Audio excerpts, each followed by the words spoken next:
Conversar com os irmãos aqui, na medida do possível. Eu queria que os irmãos meditassem no que o Espírito Santo me coloca para passar para os irmãos nesta noite. Salmo 84. O Espírito Santo é o mesmo. O Espírito Santo é o mesmo. Eu senti o do Espírito Santo para mim estar falando sobre esse assunto. E já falei para o Edivaldo que o Edivaldo, se precisar, ele pega no meio do caminho aqui e termina. Então, vamos deixar Deus trabalhar. Salmo 84, irmãos. Diz assim o texto bíblico.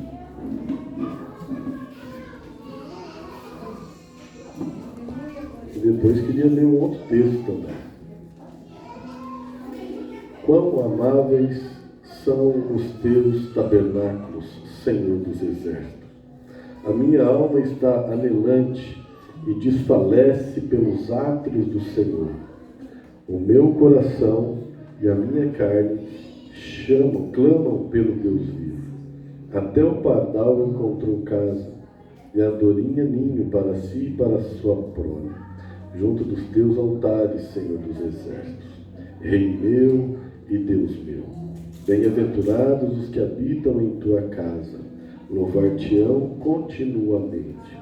Bem-aventurado o homem cuja força está em ti, em cujo coração estão os caminhos aplanados, o qual, passando pelo vale de Baca, faz dele uma fonte, a chuva também enche os tanques.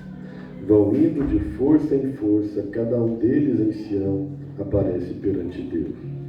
Senhor Deus dos exércitos, escuta a minha oração.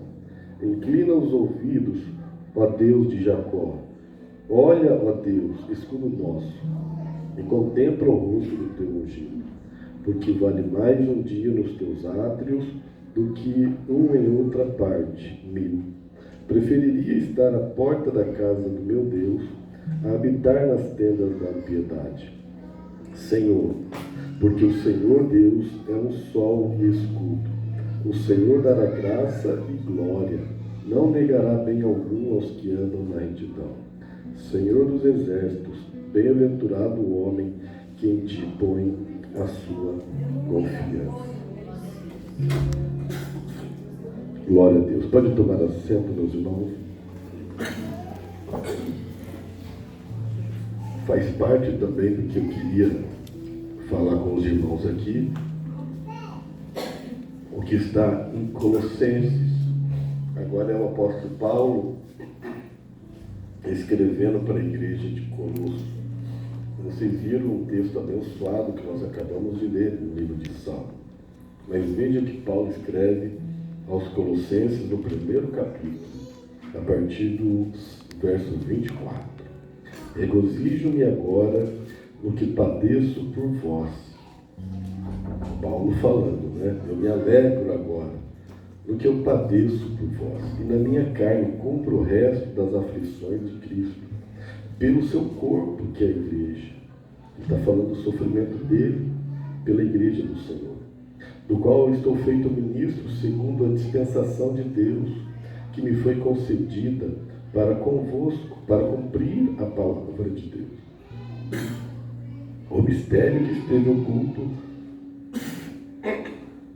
todos os séculos, em todas as gerações, e que agora foi manifesto aos seus santos, aos quais Deus quis conhecer quais são as riquezas da glória deste mistério entre os gentios, que é Cristo em vós, esperança da glória. Aleluia, glória a Deus. Meus irmãos, preciso do irmão Elton agora suprindo com água aqui. É. Tem que ser gelado. Meus irmãos, o apóstolo Paulo, nós terminamos esse mês no domingo do embate, uma Denise ali. Eu, irmã Denise, quanto tempo? Eita glória, ainda bem que voltou rápido, né? Não seguiu o exemplo da irmã Silvana.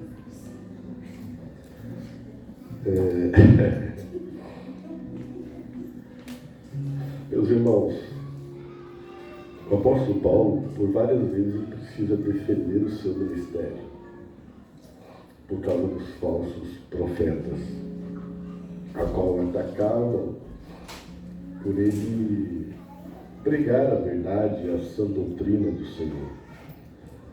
Porém, aqui ele deixa muito claro o sofrimento dele pela igreja do Senhor. E o que ele deixa a entender é que ele tinha satisfação em sofrer pela igreja. E eu gostaria que os irmãos entendessem isso, a visão que Paulo tinha sobre a igreja. Paulo prezava muito a igreja do Senhor. E é um exemplo que nós, obreiros, buscamos fazer. Zelar pela igreja do Senhor. Cuidar da igreja do Senhor. E eu falo isso porque, irmãos, porque eu sei que nós somos falhos, nós não somos. Eu sei que eu sou antissocial, eu sei que às vezes eu poderia ser mais amável, né? Mas o que importa é a igreja andar de forma sadia.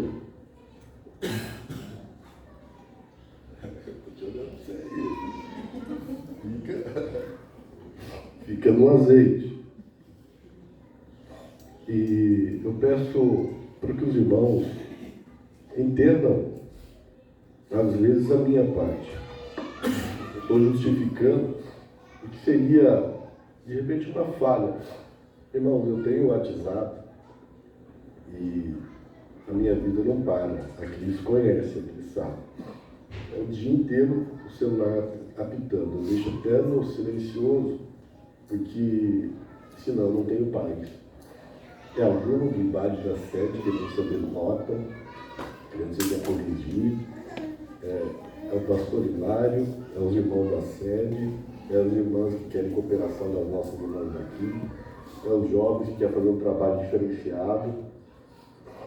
Irmão, eu estou bem à vontade aqui porque eu estou em família, tá bom? Em outro lugar eu não estaria com um pedaço de papel desse daqui colocando no bolso, não. Tá? Então, alguns irmãos sabem que às vezes eu demoro para responder. E não é falta de vontade. Não é porque eu estou chateado com A, B ou C. Porque alguns irmãos da nossa igreja mandam mensagem, às vezes, e hoje até mesmo tive que justificar para o irmão Hélio, que eu estava lá deitado na cama hoje pensando, venho ou não venho, o celular vibrando lá, eu falei, não vou atender. Não vou atender.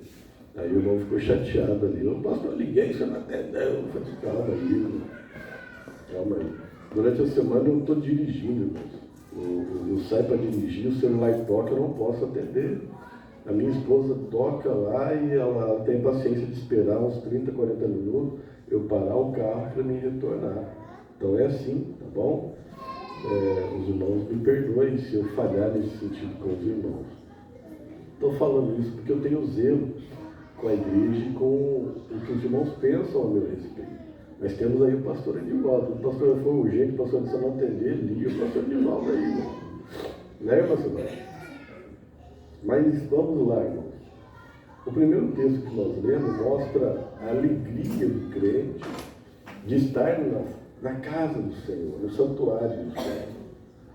E muitas das vezes nós procuramos a fórmula do sucesso, nós procuramos a forma para que as coisas no nosso meio, na nossa igreja, venham funcionar bem. A gente imagina que a gente vai se reunir aqui, a gente vai louvar, vai cantar, vai adorar, a gente vai ouvir a palavra, aquele que está enfermo vai ser curado. Enfim, a gente vai ver maravilhas no culto. E às vezes as coisas não acontecem como a gente espera. Às vezes as coisas não acontecem. E a gente fica procurando o erro em várias partes do culto, ou em várias pessoas no culto. E às vezes, irmãos, não é tão simples de nós, glória, não é tão simples de nós identificarmos esse erro quando as coisas não funcionam bem à nossa maneira. Por quê? Porque é mais complexo do que a gente imagina. Nas aulas de base eu falo para os irmãos, não fiquem apenas ouvindo o professor falar. Parem para vocês também pensarem no que está sendo falado e formem a opinião de vocês. Isso é importante. Então nós precisamos também entender, irmãos, alguns princípios. E para a gente ter um corpo, como é o apóstolo Paulo, que bem identifica a igreja como um corpo saudável, nós precisamos atentar para alguns princípios fundamentais que vão refletir na saúde espiritual da nossa igreja local. Primeiro princípio que eu quero destacar aqui é o princípio da família saudável. Meus irmãos, nenhuma igreja feliz,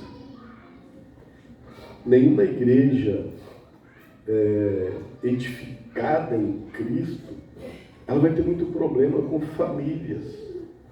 Sabe por quê? Porque o primeiro propósito de Deus foi fazer a família feliz. O primeiro propósito de Deus não foi formar a igreja para abençoar a família. O propósito de Deus foi formar a família para abençoar a igreja. Então, irmãos, lá no Éden, dentro da vontade divina, ele coloca Adão e coloca Eva e dá a ordem para eles se multiplicarem. Essa era a ideia de Deus, de que houvesse no Jardim do Éden uma família estruturada, uma família feliz, uma família satisfeita, o marido honrando a esposa honrando o marido, os filhos obedecendo os pais e os pais se atentando para os seus filhos. Não adianta a gente passar um pano em algumas coisas, aonde às vezes a nossa casa, o nosso lar está em desordem e chegar na igreja e querer ver um culto pegando fogo como em Pentecoste. Não adianta, irmãos, a gente se iludir. Se a nossa casa não estiver em ordem, você vai sentir uma frieza pior que na tua geladeira quando você chegar na tua igreja. E sabe o que é o pior? O pior é que às vezes o Pentecoste pode estar caindo, mas você vai estar congelado e você vai ser aquela pessoa que vai encontrar 1001 defeitos porque Deus não tocou em você ou porque você não sentiu a presença de Deus. Família estruturada, irmãos, é fundamental para a gente ter uma igreja estruturada. Quando um casal desestruturado se apresentou à igreja, imediatamente o Espírito Santo verificou, analisou, identificou e corrigiu o erro. Quando Ananias e Safira tentaram enganar a igreja e o Espírito Santo, de imediato, irmãos, era uma situação em que a igreja não poderia tolerar, principalmente naquele momento. Houve a identificação e o juízo divino veio de maneira que imediata. Então não vamos nos enganar. Eu, como pastor da igreja, preciso programar, em vez de fazer trabalhos no ano que vem de congresso, vamos focar em trabalho com famílias. E ainda não precisamos esperar no ano que vem, podemos fazer quartas-feiras aqui, pastor Edivaldo, quarta-feira com os princípios de uma igreja saudável. Podemos começar numa quarta-feira como o culto da família. Podemos trazer um palestrante de casais aqui para pregar para as nossas famílias, porque nós precisamos ter uma igreja saudável. harmoniosa e feliz, satisfeita desde a sua casa, para chegar aqui só agradecer ao Senhor por tudo. Segundo princípio, eu não consigo falar muito, então eu vou encurtar bem. Segundo princípio do relacionamento. Deus, quando Ele formou Adão, Ele disse algo espetacular: não é bom que o homem viva só. O ser humano não foi feito para viver sozinho. O ser humano não foi feito para viver isolado. O ser humano precisa um do outro. O ser humano precisa entender que se jogarem ele numa selva, ele não vai morrer por falta de água, porque lá na selva tem água, não vai morrer por falta de comida, porque lá na selva tem comida, mas ele vai morrer se não for recuperado, se não for resgatado, vai morrer de solidão, porque o homem não consegue viver sozinho. Ele precisa conversar, ele precisa falar, ele precisa dialogar.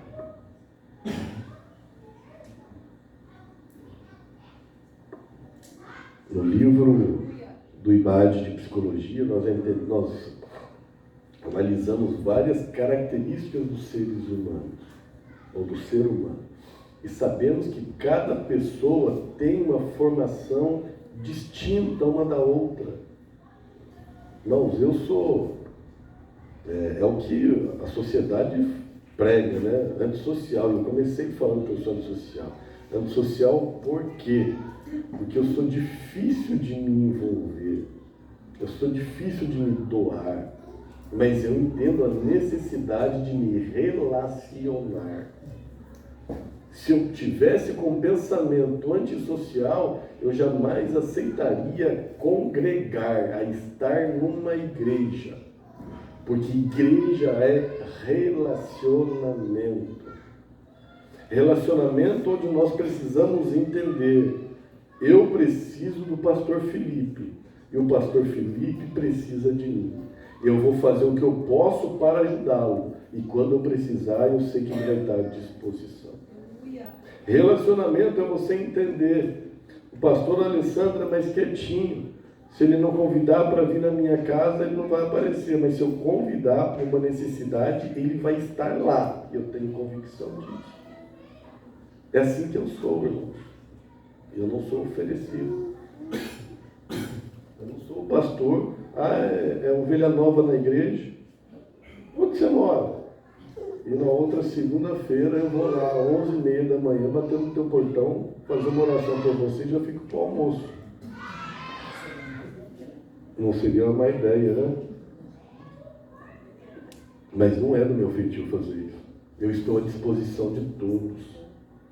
A hora que alguém falar: pastor, estou com um problema em casa, eu preciso de uma visita, eu marco com a minha esposa e eu falo para você o dia e a hora que nós vamos estar lá, para você estar preparada para nos receber.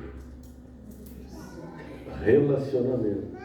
Jesus deu exemplo de como viver em relacionamento. Ele estava com seus discípulos, estava saindo da Judéia a caminho da Galileia. O texto de João diz que era necessário passar por Samaria. A mulher a qual Jesus para conversar era uma mulher discriminada. Era uma mulher que não tinha no seu dia a dia o hábito ou costume de bater papo com qualquer outro homem, principalmente sendo ele judeu. Tanto é que ela fica abismada: como pode tu, sendo judeu, falar comigo que sou uma samaritana? Mas Jesus entendeu que precisava estabelecer ali um relacionamento. Irmãos, nós perdemos muitas oportunidades de ser vaso de Deus, de ser usado por Deus, de ser bênção para a igreja e para as pessoas lá fora, por causa de um entendimento errado sobre relacionamento. Nós precisamos nos relacionar com as pessoas. Nós precisamos entender que quando a gente chega na igreja, tá? Tem meu irmão que está aqui já orando por mim. Eu preciso entender que por mais que eu não vá na igreja, tem a irmã que está orando por mim. Então eu preciso considerar isso. O relacionamento traz isso de bênção para a nossa vida. Na hora da diversidade, é os relacionamentos cultivados que vai fazer Deus mover as mãos dele sobre a nossa vida e a nossa história. Não cultive relacionamentos e você vai ter menos orações ao seu favor. Eu louvo a Deus porque eu fui adotado lá na sede por uma pessoa que vocês conhecem muito bem aqui, a esposa do pastor Luiz Gonzaga, irmã Lourdes. Pensa numa mulher de oração. No congresso das mulheres lá, depois de mais de 6 meses, todo dia, 3 horas da manhã, meu celular apita. E ela colocando lá: estou em oração por você e sua família. Estou orando por você e sua família. E várias mensagens que ela manda. E eu vou lá dando joinha, estendendo a mão em oração, falando: estou retribuindo. Tá? E lá na igreja, e lá no congresso, no Centro da Juventude, ela me encontrou e ela falou: pastor Alessandro, não sei porquê, mas eu aprendi algo com a irmã Aurora, esposa do saudoso pastor Nilson, nosso antigo vice-presidente. E saudosa também, porque Deus já recolheu. Que a gente precisa, às vezes, se relacionar, por mais que a gente não veja com frequência, mas vamos nos relacionar por intermédio da oração. E Deus colocou o teu nome para me relacionar contigo em oração. Eu falei: glória a Deus. E desde então, meus irmãos, eu tenho visto vários livramentos da parte de Deus. Eu sei que tem alguém orando por mim. É relacionamento cultivado.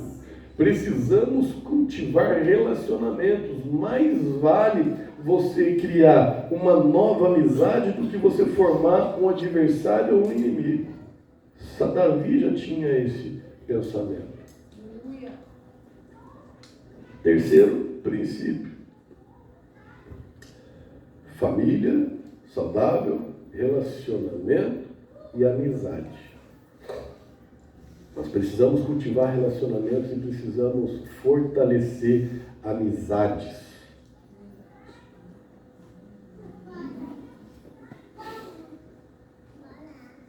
Fortalecer amizades. Meus irmãos, eu não sei quem outro dia aqui ficou surpreso,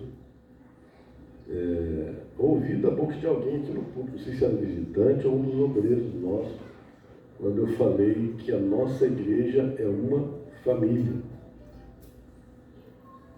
E essa é a ideia de Paulo para a igreja do Senhor. Que todos se vejam como uma família.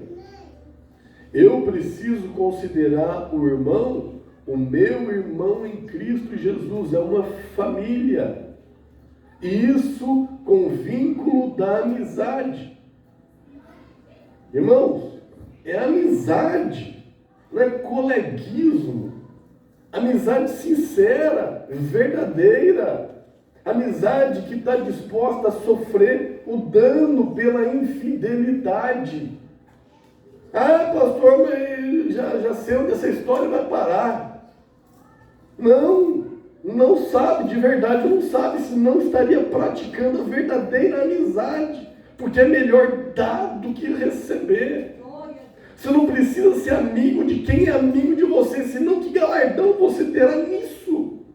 Aleluia. Igreja é assim, irmão. Eu não posso amar quem ama. Eu tenho que ser amigo, principalmente daquele que não me vê como amigo, porque ele vai me ajudar a melhorar e a ser o melhor amigo para ele. Sem família estruturada, sem um bom relacionamento estabelecido e sem vínculo de amizade, não tem como Deus operar no meio de um grupo de pessoas. Porque qual que é o princípio da amizade, irmã? É o amor. E o amor é a base de tudo. De tudo. Tanto dos dons espirituais como dos frutos do Espírito, está alicerçado sobre o amor. Os hebreus, os judeus vieram durante séculos tentando obedecer uma normalização, uma legalização que os fariseus implementavam dentro daquilo que Deus havia passado para Moisés no Sinai. Ninguém conseguiu concluir, ninguém conseguiu realizar, ninguém conseguiu obedecer afinco.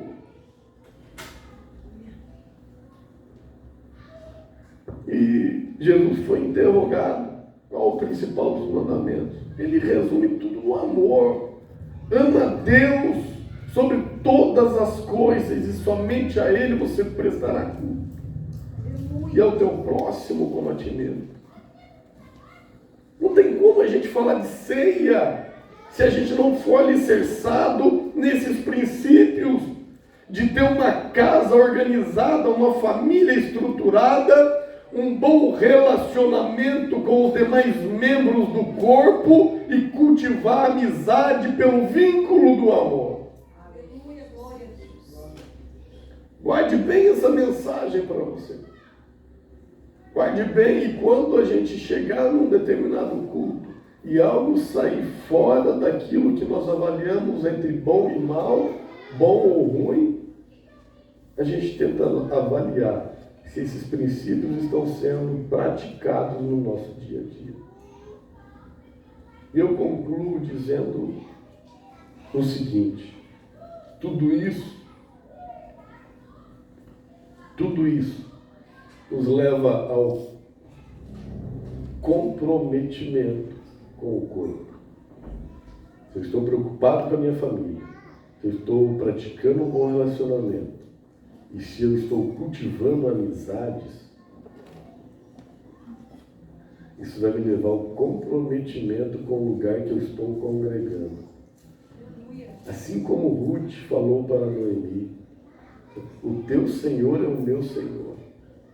Olha, eu não sou da tua terra, mas a partir de agora o teu Senhor é o meu Senhor.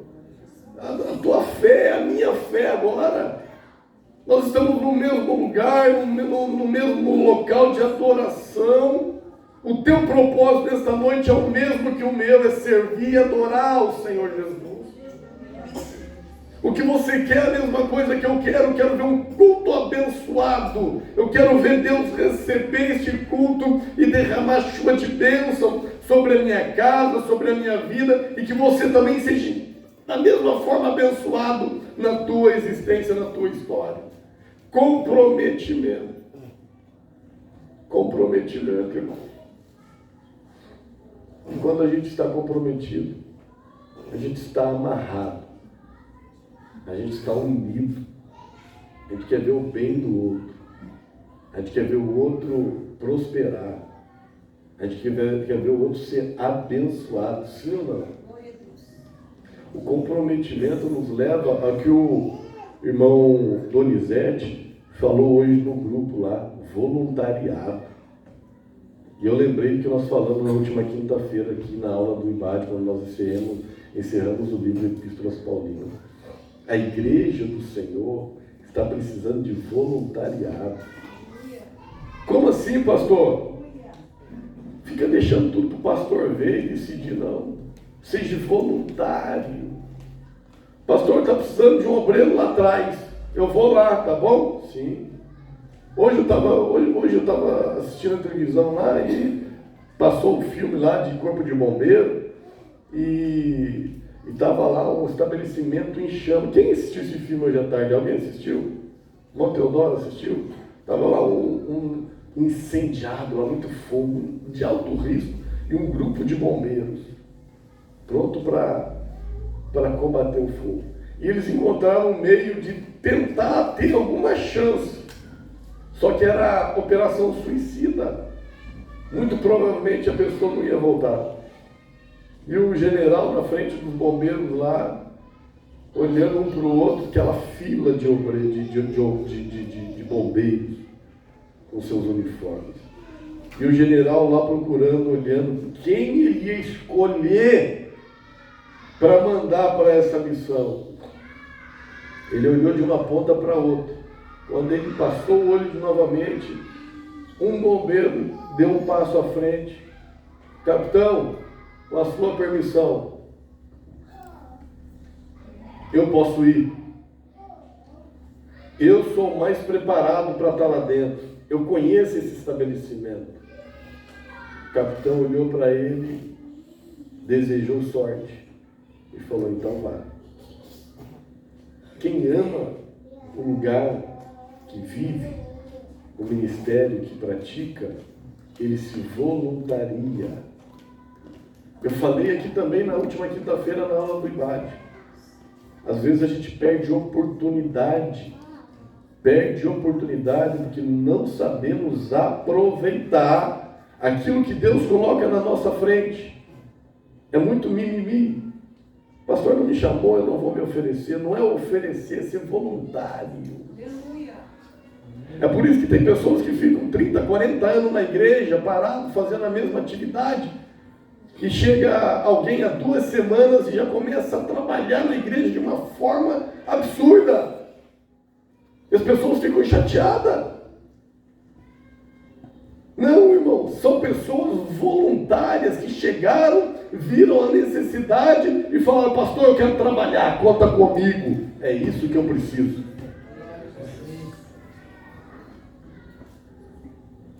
Na Bíblia, nós citamos um exemplo aqui, o profeta Isaías. Quem viu Deus chamando o profeta Isaías para profetizar? Alguém viu Deus chamando o profeta a profetizar? Com Jeremias, Deus é muito claro e objetivo. Jeremias, eu te chamei desde o ventre da tua mãe. Entre as nações eu te pus por profeta. Mas e Isaías? Aonde está Deus chamando Isaías? É o comprometimento de Isaías que o leva ao templo e ali ele vê a glória do Senhor. Ele se sente indigno: ai de mim que vou perecer, porque sou um homem de lábios impuros e vivo no meio de um povo de impuros lábios. Mas o Senhor entrou com a providência e um anjo pegou uma brasa tirada do altar com uma tenaz, toca nos lábios do profeta, para poder, principalmente, para limpar a sua consciência, porque muitas das vezes o que nos atrapalha de alcançar o sucesso ministerial, o sucesso na igreja, é a nossa consciência. Aleluia! E lá na eternidade está lá Deus Pai, Deus Filho e Deus Espírito Santo conversando um com o outro. Imagino eu que no momento da conversa eles olham para o outro e falam: precisamos de um profeta. Mas o escritor do livro narra o seguinte: a quem enviarei? Quem há de ir por nós? O profeta Isaías, com toda a sensibilidade, entende a necessidade e fala: eis-me aqui, Senhor, envia-me a mim. E por isso o profeta Isaías foi conhecido como profeta messiânico, o profeta que mais falou da vinda do Messias de Jesus. Que nós possamos ter uma igreja saudável, com pessoas comprometidas com o crescimento do nosso conjunto, e você vai ver o que Deus vai fazer neste lugar. Amém, irmãos? Levante